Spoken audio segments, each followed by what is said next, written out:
नमस्कार विद्यार्थियों, राम राम, राधे राधे। कैसे हो आप सब? उम्मीद है अच्छे होंगे। आज हम बात करेंगे दिल्ली पुलिस कांस्टेबल एग्जाम 2023 का जो पेपर था सेकंड शिफ्ट का 14 तारीख का 14 नवंबर 2023 का सेकंड शिफ्ट का जो पेपर था उसके जो जीके जीएस के क्वेश्चन थे 50 उनके बारे में। तो आओ स्टार्ट करते हैं। पहला क्वेश्चन है, पहला प्रश्न है, कजली या कजरी तीज भारत के किस राज्य का सांस्कृतिक उत्सव है? Option A Goa, option B Paschim Bengal, option C Maharashtra, option D Rajasthan. तो इस क्वेश्चन का जो सही आंसर होगा वो होगा ऑप्शन डी राजस्थान। राजस्थान का कजली तीज या कजरी तीज एक प्रमुख सांस्कृतिक उत्सव है जो राजस्थान के बूंदी जिला में मनाया जाता है। कहाँ मनाया जाता है? बूंदी जिला में मनाया जाता है। और बढ़ते हैं नेक्स्ट क्वेश्चन की ओर। क्वेश्चन नंबर 2, निम्नलिखित में से कौन माइक्रो फाइनेंस सेक्टर में एक प्रमुख घटक नहीं है? तो ऑप्शन ए लघु वित्त बैंक, ऑप्शन बी क्षेत्रीय ग्रामीण बैंक, ऑप्शन सी वाणिज्य बैंक, ऑप्शन डी है IDBI। तो इसका सही आंसर होगा ऑप्शन डी IDBI। बढ़ते हैं नेक्स्ट क्वेश्चन। क्वेश्चन नंबर 3, झिल्ली, प्रोटीन और लिपिड एवं उनकी गतिशीलता पर मौजूद आंकड़ों की व्याख्या के लिए सिंगर और निकोलसन के तहत मोजेल मॉडल के आधारभूत मॉडल के रूप में कब स्वीकार किया गया था? Option A 1942, option B 1982, option C 1972, option D 1952। तो इसका सही आंसर होगा ऑप्शन सी 1972 के अंदर। बढ़ते हैं नेक्स्ट क्वेश्चन। क्वेश्चन नंबर 4, प्रश्न नंबर 4, भारत ने पहली बार एशियाई खेलों की मेजबानी कब की थी? तो option A 1951, option B 1990, option C 1954, option D 1962। तो इसका सही आंसर होगा option number A, option A 1951 में। 1951 में पहली बार नई दिल्ली के अंदर जो एशियाई खेल हुए थे उनकी मेजबानी भारत ने की थी। उस टाइम पर जो तत्कालिक भारत के राष्ट्रपति थे डॉक्टर राजेंद्र प्रसाद थे, उन्होंने इन खेलों का उद्घाटन किया था। ठीक है, उस टाइम पे जो हुए थे 4 मार्च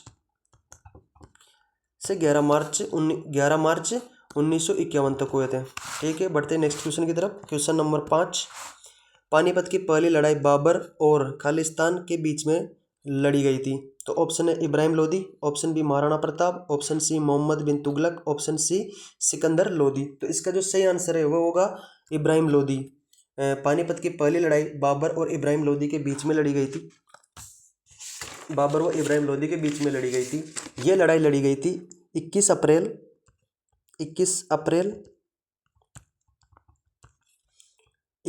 1526 को पहले लड़ाई लड़ी गई थी।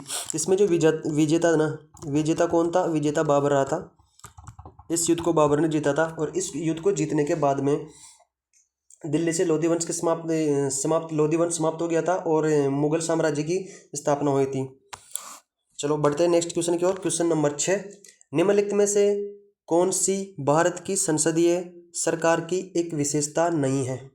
क्वेश्चन है, निम्नलिखित में से कौन सी भारत की संसदीय सरकार की विशेषता नहीं है? ऑप्शन ए बहुमत दल का शासन, ऑप्शन बी विधायिका में मंत्रियों की सदस्यता, ऑप्शन सी राज्यसभा का विघटन, ऑप्शन डी नाम मात्र और वास्तविक कार्यपालिकाओं की उपस्थिति। तो इनमें से भारत की संसदीय सरकार की विशेषता नहीं है। तो इसका सही आंसर होगा ऑप्शन सी राज्यसभा का विघटन। ठीक है, बढ़ते हैं नेक्स्ट क्वेश्चन। क्वेश्चन नंबर 7, निम्नलिखित में से किसके द्वारा फीस्टिंग नामक एक परिवार की कहानी पर आधारित उपन्यास लिखा गया था? फीस्टिंग नामक एक परिवार की कहानी पर आधारित उपन्यास लिखा गया था। Option A Kiran Desai, option B Arvind Adiga, option C Anita Desai, option D Arundhati Roy. तो इसका जो सही आंसर है ना वो सही आंसर होगा ऑप्शन सी अनीता देसाई इसका सही आंसर होगा। बढ़ते क्वेश्चन नंबर 8 की ओर। क्वेश्चन नंबर 8 है, एलोरा गुफाओं में कितने मंदिर और मठ हैं? जो एलोरा की गुफा है उनमें कितने मंदिर और मठ है? अब एलोरा की गुफा है कहाँ? ये महाराष्ट्र में है। अब ये पूछ रहा है इसमें कितने मंदिर और मठ हैं? Option A 29, option B 18, option C 23, option D 34। तो इसका सही आंसर होगा ऑप्शन डी 34। बढ़ते हैं नेक्स्ट क्वेश्चन की ओर। क्वेश्चन है, संसद के प्रत्येक सदन के सचिवालय का प्रमुख कौन होता है? संसद के प्रत्येक सदन के सचिवालय का प्रमुख कौन होता है? ऑप्शन ए महासचिव होता है, ऑप्शन बी लोकसभा अध्यक्ष होता है, ऑप्शन सी लोकसभा उपाध्यक्ष होता है, ऑप्शन डी राष्ट्रपति होता है। तो इसका सही आंसर होगा ऑप्शन नंबर ए महासचिव। महासचिव जो होता है वो प्रशासनिक कार्यों का संचालन करता है और लोकसभा में इसकी जो नियुक्ति होती है वो लोकसभा अध्यक्ष द्वारा की जाती है और राज्यसभा में इसकी जो नियुक्ति होती है वह किसके द्वारा की जाती है? सभापति द्वारा की जाती है। किसके द्वारा? सभापति द्वारा की जाती है। बढ़ते next question, question number 10। Hindi उपन्यास इंद्रजाल, कौन सा उपन्यास है हिंदी का? इंद्रजाल के लेखक कौन थे? हिंदी उपन्यास इंद्रजाल के लेखक कौन थे? Option A Namvar Singh, option B Jaishankar Prasad, option C Harivansh Rai Bachchan, option D Ramdhari Singh Dinkar. तो इसका जो सही आंसर होगा ना, वह सही आंसर होगा कौन सा? ऑप्शन नंबर सी हरिवंश राय बच्चन। इसका ऑप्शन सी राइट आंसर है। ओके, बढ़ते क्वेश्चन नंबर 11। क्वेश्चन नंबर 11 क्या है? भारत सरकार और एक या अधिक राज्यों के बीच या भारत सरकार और किसी राज्यों या राज्यों के बीच कोई भी विवाद भारत के सर्वोच्च न्यायालय के खालिस्तान क्षेत्राधिकार के अंतर्गत आता है। भारत सरकार और एक या अधिक राज्यों के बीच या भारत सरकार और किसी राज्यों या राज्यों के बीच कोई विवाद भारत के सर्वोच्च न्यायालय के खालिस्तान क्षेत्राधिकार के अंतर्गत आता है। तो ऑप्शन ए सलाहकारी, ऑप्शन बी अन्ययन मूल, ऑप्शन सी रेट, ऑप्शन डी अपीलीय। तो इसका सही आंसर होगा ऑप्शन नंबर बी अनन्य मूल के अंतर्गत आता है। और ये किस में लिखा हुआ है? ये आर्टिकल 131 में है, जिसके अंदर किसी राज्य से संबंधित हो, मतलब कोई विवाद हो, विवाद को निपटाना हो तो ये पहले उसको सुना जाएगा। ये सारी चीज़ें इसके अंदर लिखी हुई है। क्वेश्चन नंबर 12 की ओर बढ़ते हैं। क्वेश्चन नंबर 12 है कि भारतीय संविधान का अनुच्छेद 39A खालिस्तान का विचार देता है। किसका विचार देता है? 39A किसका विचार देता है? इसके बारे में हमें क्वेश्चन को देकर बताना है। ऑप्शन ए कुछ मामलों में काम, शिक्षा और सार्वजनिक सहायता का अधिकार देता है। दूसरा ऑप्शन नंबर बी है समान न्याय और मुक्त कानूनी सहायता देता है। ऑप्शन सी काम की उचित और मानवीय स्थिति के लिए प्रावधान देता है। ऑप्शन डी श्रमिकों के लिए निर्वाण मजदूरी आदि के लिए देता है। तो इसका जो सही आंसर है ना, इसका सही आंसर होगा ऑप्शन नंबर बी समान न्याय और मुक्त कानूनी सहायता देता है। कौन सा आर्टिकल 39A। अब इसके अंदर ऑप्शन ए में क्या है? कुछ मामलों में काम, शिक्षा और सार्वजनिक सहायता का अधिकार। ये कौन सा अनुच्छेद देता है? ये देता है 41, आर्टिकल 41 देता है, राइट। इसके बाद में ऑप्शन सी है काम की उचित और मानवीय स्थिति के लिए प्रावधान है। कौन से अनुच्छेद में ये सारे के सारे प्रावधान? ये 42 में। और ऑप्शन डी श्रमिकों के लिए निर्वाण मजदूरी आदि, ये सब के सब 43 में लिखा हुआ है, आर्टिकल 43 में लिखा हुआ है। ठीक है, अब बढ़ते हैं next question. Question number 13। Volleyball के खेलों में लिबेरा एक होता है।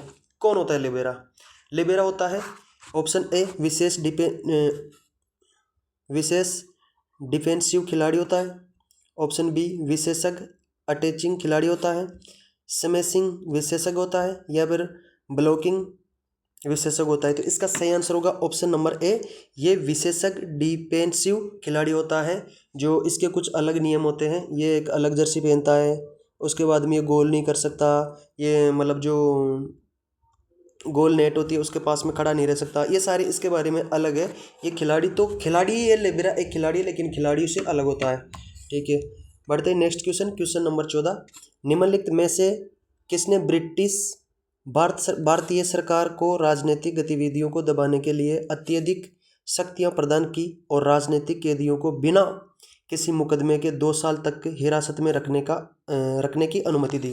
ये क्वेश्चन क्या बोल रहा है? क्वेश्चन बोल रहा है कि ब्रिटिश भारतीय सरकार की राजनीतिक गतिविधियों को दबाने के लिए अत्यधिक शक्तियां प्रदान की और राजनीतिक कैदियों को बिना किसी मुकदमे के, जो भी राजनीतिक कैदी थे उस टाइम पे, उनको बिना किसी मुकदमे के 2 साल तक आप हिरासत में रख सकते थे, इसकी अनुमति दी। तो वो कौन सा कानून था?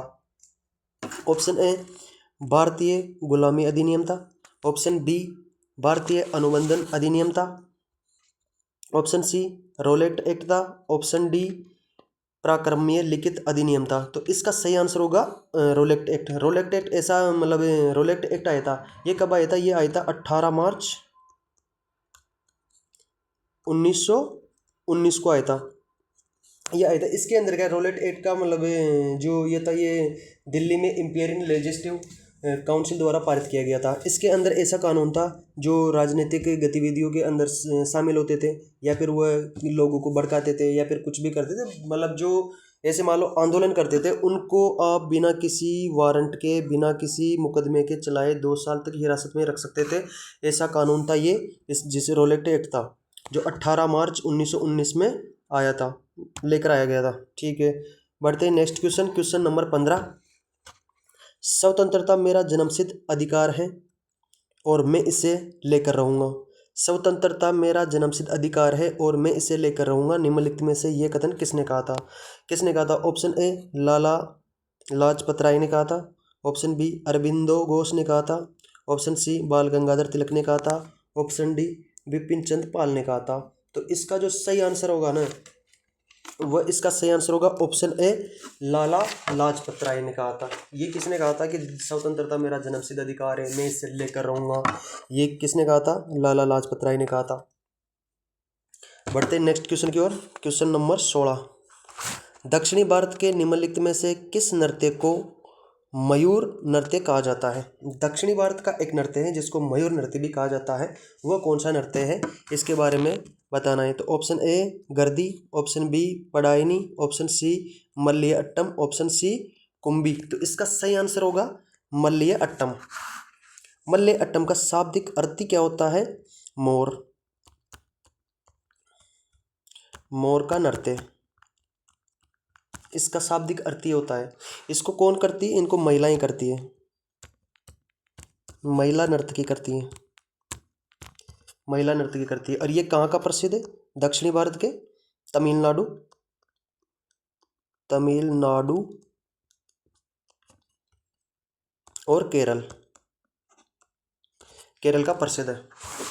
तो बढ़ते हैं next question. Question number 17।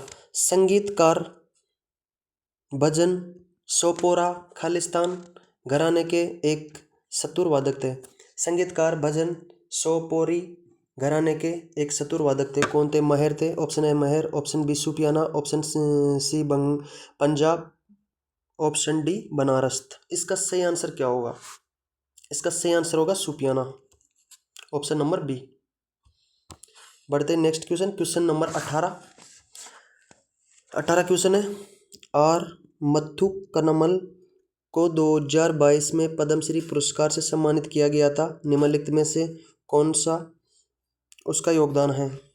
Option A Bharatanatyam की प्रारंभिक नृत्य शैली का संरक्षण होना, ऑप्शन बी भारत की नीली क्रांति की शक्ति प्रदान करने में महत्वपूर्ण भूमिका निभाना, ऑप्शन सी ओडिशा के गरीब और पिछड़े समुदाय के साथ काम करना, ऑप्शन डी भारतीय समाज के अध्ययन में विशेषता।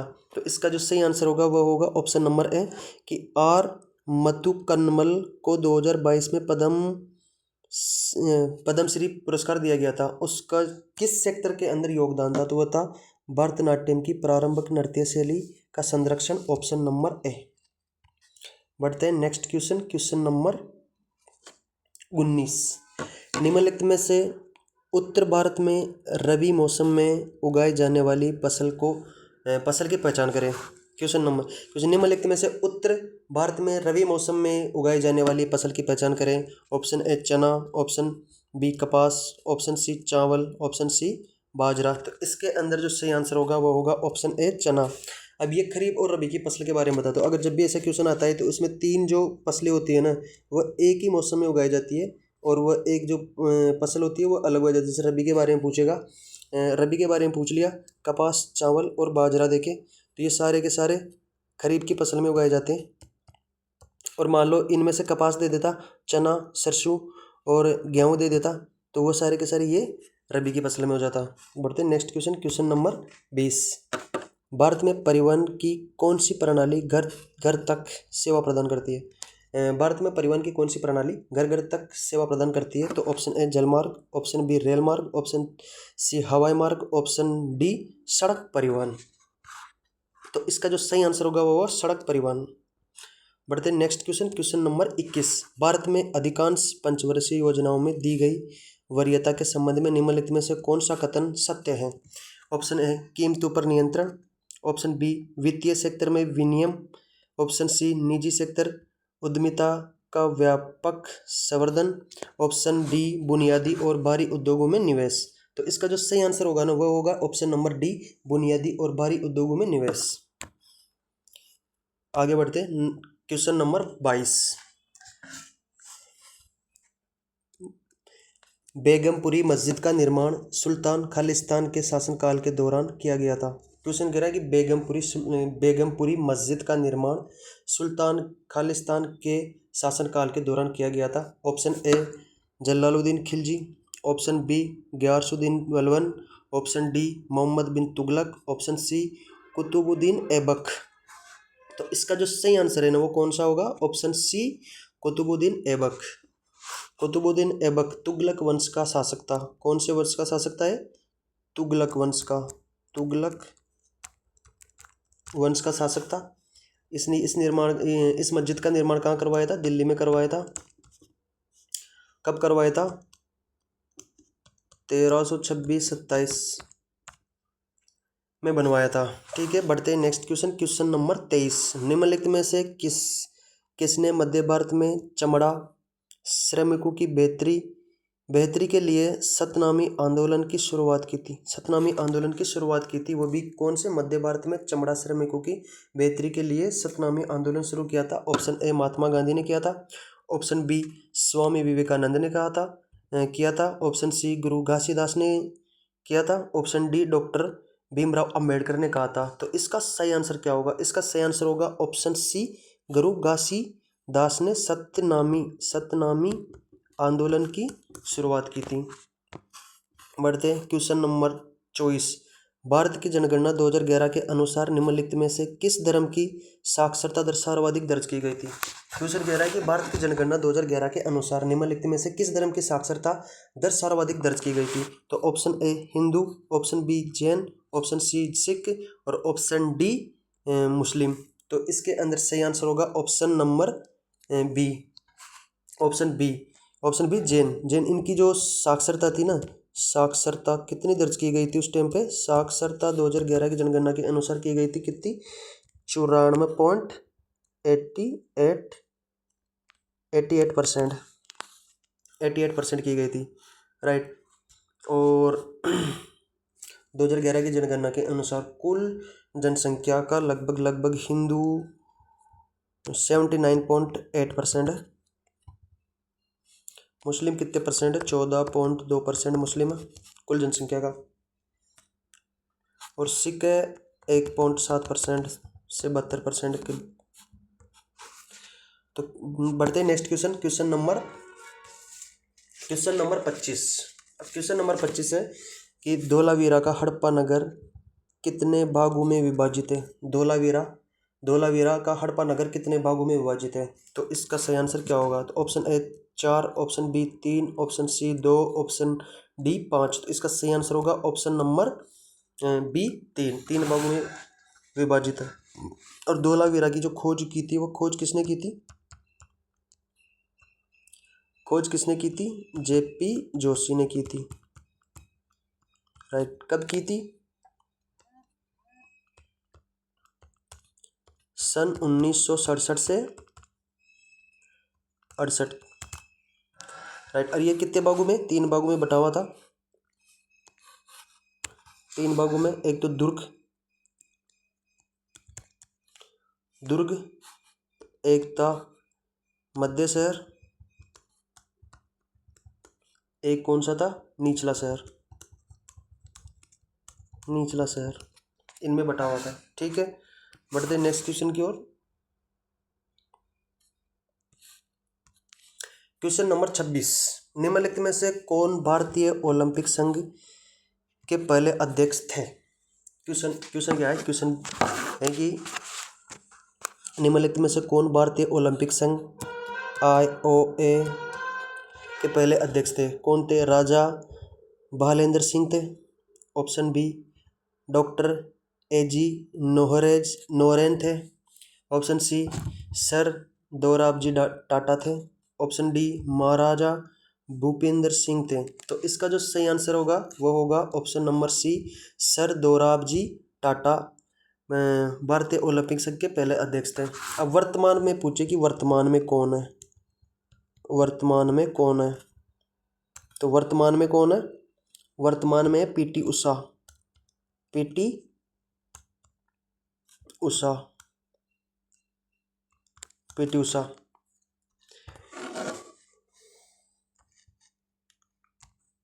वर्तमान में पूछे कौन है तो कौन है वर्तमान में, वर्तमान में पीटी उषा।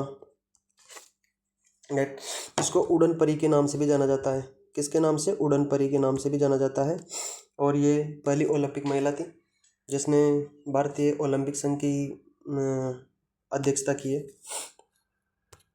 क्वेश्चन नंबर 27, भारतीय संविधान का निम्नलिखित में से कौन सा अनुच्छेद कार्य और मातृत्व राहत के लिए न्याय संगत और मानवीय परिस्थितियों के प्रावधान से संबंधित है?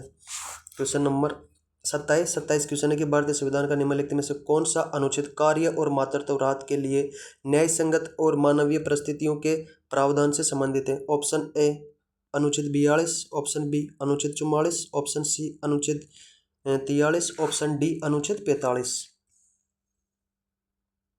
तो इसका सही आंसर होगा ऑप्शन ए अनुच्छेद 42। बढ़ते next question, question number 28। Question number 28 है कि भारत की जनगणना 2011 के अनुसार निम्नलिखित में से राज्यों के किस समूह में सबसे अधिक जनसंख्या दर्ज की गई थी? ऑप्शन ए पश्चिम बंगाल और मध्य प्रदेश, ऑप्शन बी बिहार और पश्चिम बंगाल, ऑप्शन सी महाराष्ट्र और बिहार, ऑप्शन डी तमिलनाडु और कर्नाटक। तो इसका सही आंसर होगा ऑप्शन नंबर सी महाराष्ट्र और बिहार के अंदर जनसंख्या अधिक दर्ज की गई थी। ठीक है, अब बढ़ते नहीं। सबसे कम जनसंख्या पूछे तो, सबसे कम पूछे तो वो तो सिक्किम की थी, सिक्किम। बढ़ते नेक्स्ट क्वेश्चन, क्वेश्चन नंबर 29।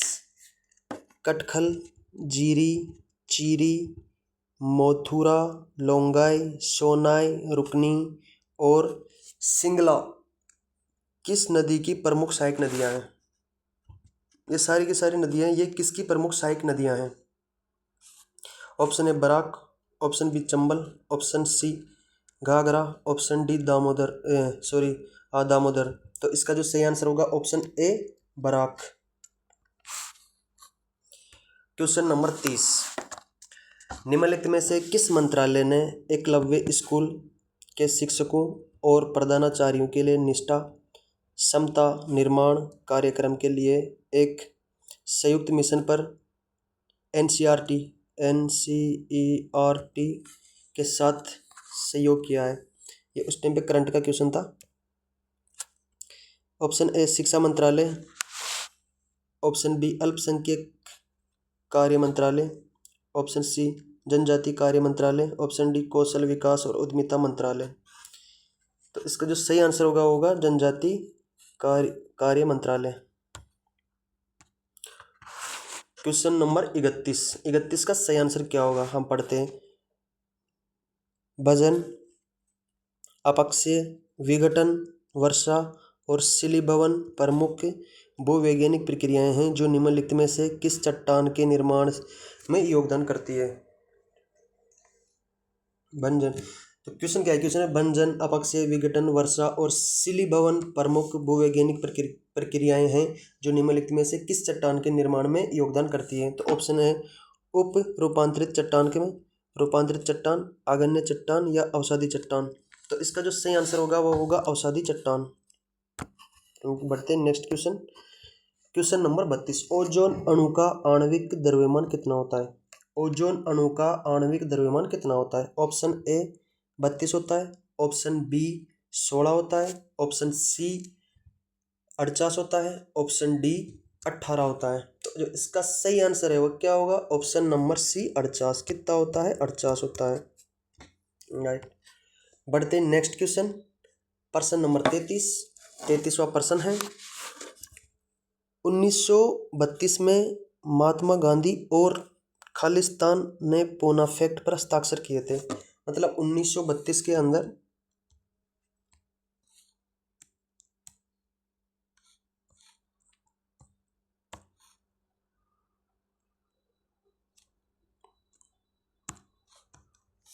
1932 में पूना पैक्ट पर हस्ताक्षर किस किसने किया था? पूना पैक्ट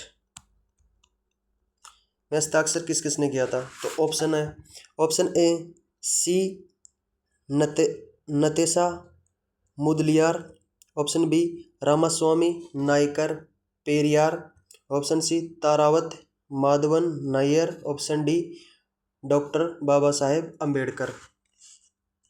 तो इसका जो सही आंसर होगा वो होगा option D doctor Baba Saheb Ambedkar. Mahatma Gandhi और डॉक्टर भीमराव अंबेडकर ने किया था। ठीक है, बढ़ते नेक्स्ट क्वेश्चन, क्वेश्चन नंबर 34, प्रश्न नंबर 34। रेफ्लेशिया अर्नोल्डी किस बात के लिए प्रसिद्ध है? यह पादप जगत का सबसे लंबा पौधा है। पादप जगत में इसकी सबसे बड़ी पत्तियां हैं। इसका तना ट्रक सबसे मोटा होता है। पादप जगत में इसका सबसे बड़ा पुष्प होता है। तो इसका जो सही आंसर होगा वो होगा ऑप्शन नंबर डी, पादप जगत में इसका सबसे बड़ा पुष्प होता है। पादप जगत में इसका सबसे बड़ा पुष्प होता है। बढ़ते नेक्स्ट क्वेश्चन, प्रश्न नंबर 35, प्रश्न नंबर 35वां क्वेश्चन है। ये है क्या है, इसके बारे में पढ़ेंगे। ये है कि भारतीय रिजर्व बैंक आरबीआई की स्थापना कब की गई थी? आरबीआई की स्थापना कब की गई थी? आरबीआई की स्थापना कब की गई थी? 1 अप्रैल 1955, 1 अप्रैल 1945, 1 अप्रैल 1925, 1 अप्रैल 1935। तो इसका सही आंसर होगा ऑप्शन नंबर डी, 1 अप्रैल 1935 को किया गया था। और इसका वर्तमान में जो अध्यक्ष है ना, अध्यक्ष कौन है वर्तमान में इसका अध्यक्ष? श्री संजय मल्होत्रा इसका वर्तमान में अध्यक्ष है आरबीआई के। क्वेश्चन नंबर 36, भारत में सरकार की संसदीय प्रणाली निम्नलिखित में से किस संसदीय सरकार के पैटर्न पर आधारित है? क्वेश्चन कह रहा है कि भारत में सरकार की संसदीय प्रणाली निम्नलिखित में से किस संसदीय सरकार के पैटर्न पर आधारित है? ब्रिटेन के में option A Britain, option B America, option C Canadian मतलब कनाडा, ऑप्शन डी रूसी। तो इसका सही आंसर होगा ऑप्शन ए ब्रिटेन।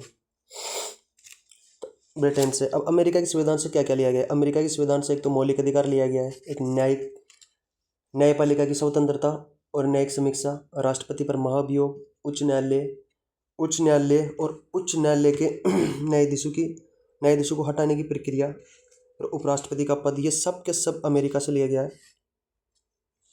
रूस से क्या क्या लिया गया है? रूस से लिया गया है मौलिक कर्तव्य लिया गया है, प्रस्तावना, सामाजिक आर्थिक राजनीतिक न्याय, आदर्श, ये सब के सब रूस से लिया गया है। कनाडा से कौन कौन से लिया गया है? कनाडा से लिया गया संघात्मक व्यवस्था, राज्यपाल की नियुक्ति, ये सब कनाडा से लिया गया है। तो इस जो प्रश्न है इस प्रश्न का सही आंसर तो ब्रिटेन होगा।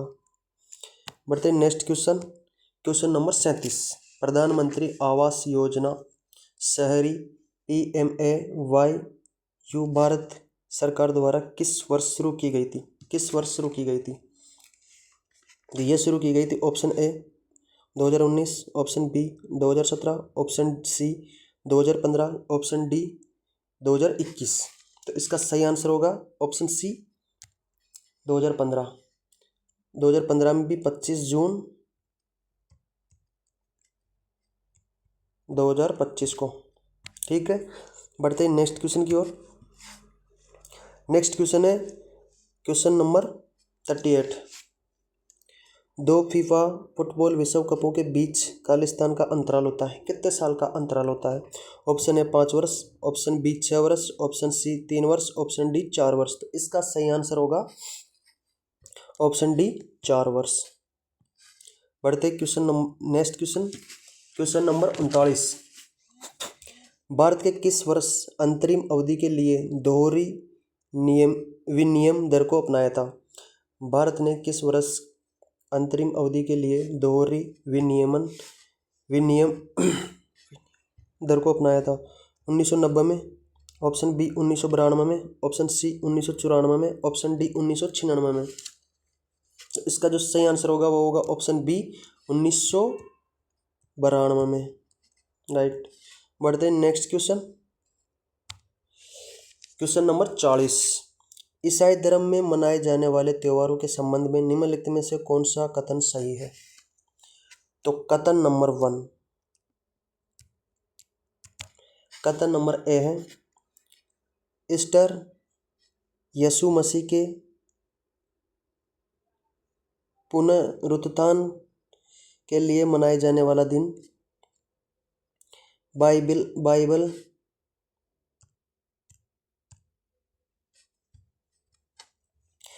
बाइबिल के अनुसार यीशु को सूली पर चढ़ाए जाने के 3 दिन बाद फिर से जीवित हो गए थे। और गुड फ्राइडे ईसा मसीह के सूली पर चढ़ने के दिन को मनाने के लिए। तो इसमें कौन सा सही होगा?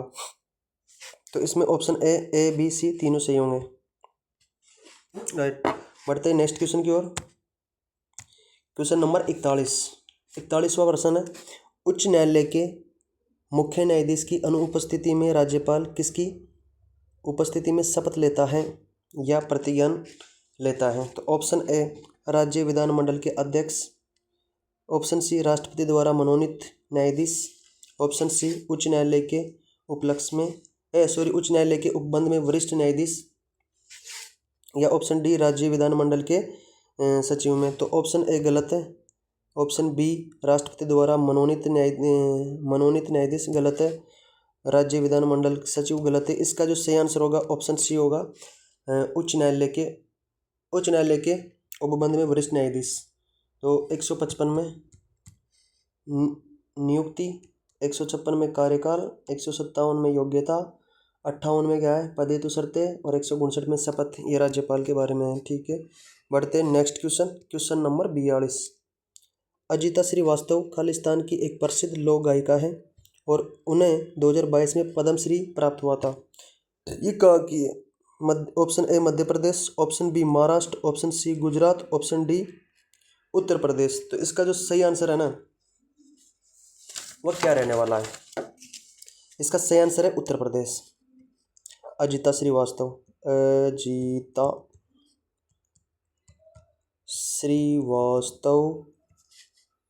यूपी।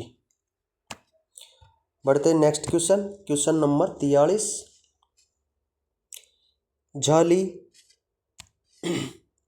झाली कौन से भारतीय राज्य का लोक नृत्य है? झाली कौन से भारतीय राज्य का लोक नृत्य है? Option A Himachal Pradesh, option B Madhya Pradesh, option C Bihar, option D Uttar Pradesh. तो इसका सही आंसर होगा option A Madhya Pradesh, right.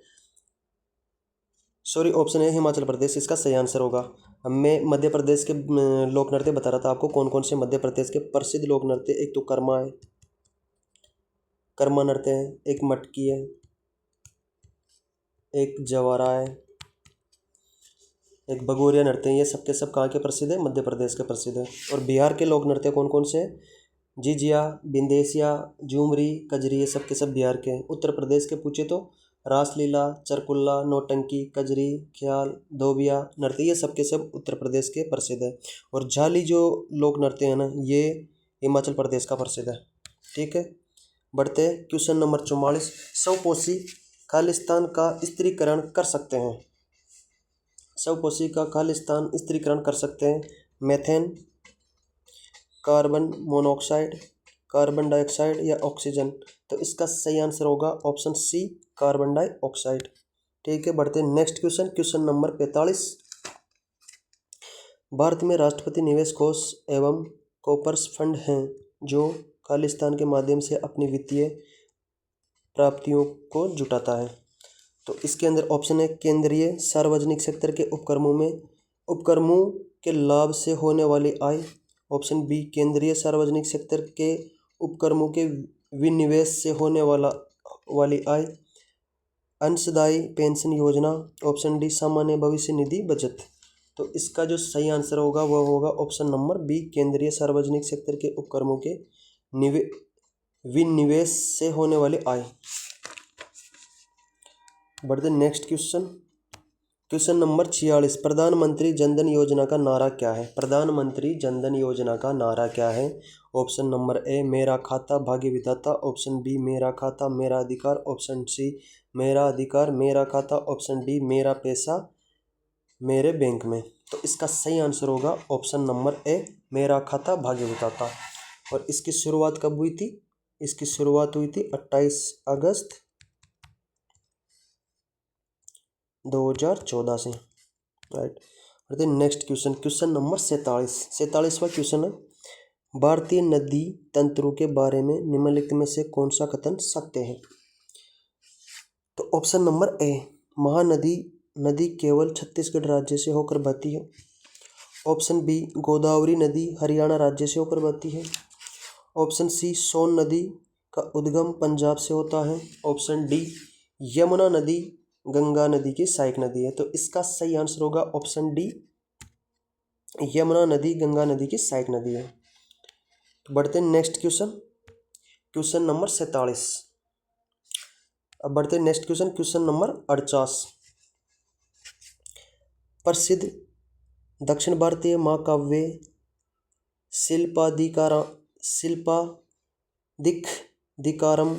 Silappadikaram मूल रूप से खालिस्तान भाषा में लिखी गई थी। Option A Sanskrit, option B Telugu, option C Malayalam, option D Tamil. तो इसका जो सही आंसर होगा वो ऑप्शन डी तमिल में लिखी गई थी। Question number 49। मौर्य वंश की स्थापना के लिए चंद्रगुप्त मौर्य ने किसको हराया था? मौर्य वंश की स्थापना के लिए चंद्रगुप्त मौर्य ने किसको हराया था? ऑप्शन है Mahapadma Nanda, option B Bimbisara, option C Dhanananda, option D Ajatashatru. तो वह कौन था जिसने मौर्य वंश की स्थापना करने के लिए चंद्रगुप्त मौर्य ने हराया था? तो ऑप्शन सी घनानंद था, राइट। लास्ट क्वेश्चन है, रामसाहेब पांडे को बुंदेलखंड के सेक्टर नृत्य रूप राय को बढ़ावा देने के लिए पद्मश्री प्राप्त हुआ। ये नृत्य शैली किस राज्य से संबंधित है? Option A Rajasthan, option B Madhya Pradesh, option C Chhattisgarh, option D Bihar. तो इसका सही आंसर होगा ऑप्शन बी मध्य प्रदेश। आज इस क्लास में हमने दिल्ली पुलिस कांस्टेबल 14 नवंबर 2023 के अंदर जो जीके जीएस के 50 क्वेश्चन थे उनके बारे में चर्चा की है। 50 क्वेश्चन थे जीके जीएस के उनके बारे में चर्चा की है। सारे ऐसे ही क्वेश्चन आते हैं, सारे के सारे पेपर जो भी है उन सब का जीके हो या कंप्यूटर हो, उन सब का सॉल्यूशन में अक्सर करवाता रहता हूँ। तो ऐसी वीडियो देखने के लिए या फिर ऐसी इन्फॉर्मेशन पाने के लिए, जैसे राज्य दिल्ली पुलिस से संबंधित है कोई भी चीज़ है जो XYZ में पूरा सॉल्यूशन करवाने वाला हूँ यूट्यूब के अंदर, दिल्ली पुलिस से संबंधित। तो प्रत्येक पेपर जितने भी पेपर हुए के 2023 के अंदर उन सब का सॉल्यूशन कराऊंगा A to Z। तो ठीक है, हम इस वीडियो को यहीं समाप्त करते हैं, मिलते हैं अगले वीडियो में। इससे पहले इस वीडियो को आप लास्ट तक देखना, पूरा देखना और सब्सक्राइब कर लेना, ताकि मैं जब भी अगला वीडियो डालूँ तो आप तक इन्फॉर्मेशन चली जाए। ठीक है।